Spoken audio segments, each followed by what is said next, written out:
A funny thing happened at the market recently. And when I say funny, I mean disappointing. It was February 15th, the day after Valentine's Day, and the store had about 30 unsold balloons that were already inflated.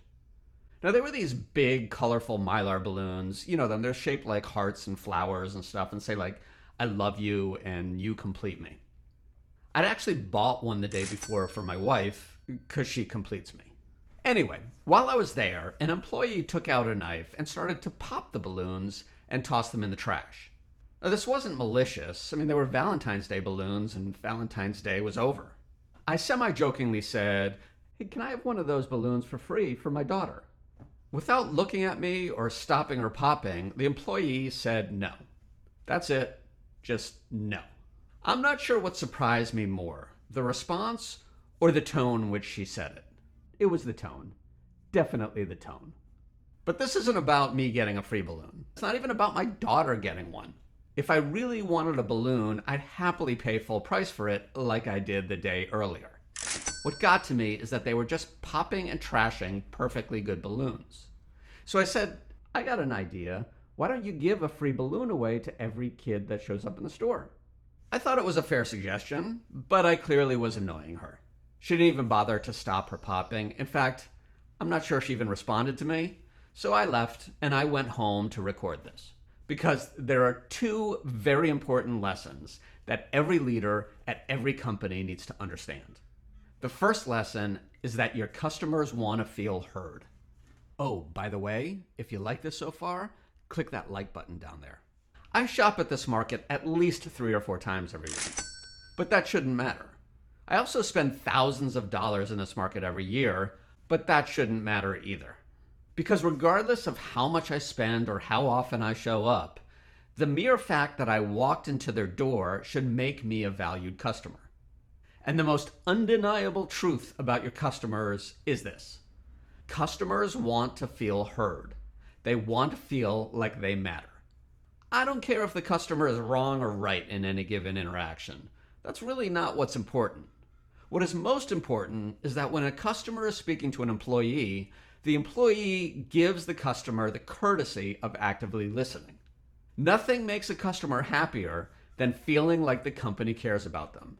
That's the power of active listening. And nothing makes a customer more frustrated than feeling like they don't matter. Here's the critical part of this. It's more important to acknowledge a customer's feelings than it is to follow their suggestions. Listen, I don't care if the store gives away balloons or not. As the saying goes, it's not my circus, they're not my monkeys. What I do care about is that when I or any other customer has something to say, you give us the basic courtesy of pretending like you care. Which brings me to the second important lesson in this balloon popping extravaganza. Growth is built on goodwill. Sure, giving away balloons to kids is a kind thing to do, and kindness is important. But I'm not talking about giving away your excess inventory to be kind. I'm talking about business.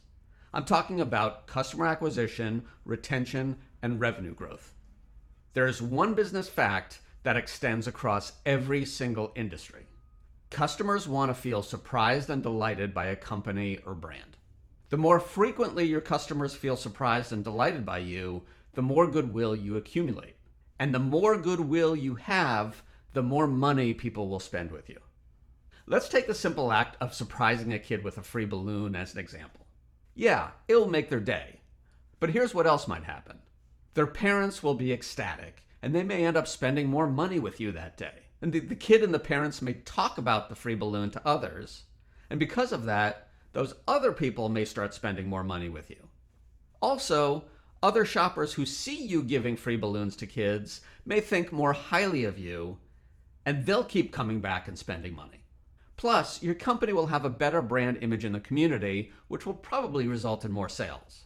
I'm telling you, surprise and delight goes a long, long way, because goodwill drives growth. Goodwill is like the gorilla glue that sticks your customers to your brand. Listen, in my business consulting practice, I come across a lot of people who don't recognize the importance of goodwill and how ridiculously easy it is to do. The days are actually filled with a ton of opportunities to build goodwill with your customers. You just have to consciously look for them. Let me give you some examples. If you're an account manager who hasn't talked with a customer in a while, send them a text just to tell them you're thinking about them and wondering how they are. They'll love it. If you're a salesperson trying to close some business, set up Google alerts about things that are important to your prospects. Then send them a note when you see news that may impact their business. People will buy from people who care. Or you know what? Instead of trashing your leftover balloons, give them away for free to random kids. Keeping your customers happy isn't really that hard. You just have to act like the helium instead of the knife. Help them rise up instead of tearing them down. And for goodness sakes, stop popping your customers' balloons. Thanks for listening. If you like this, please click subscribe below, hit that like button. I'll talk to you next time.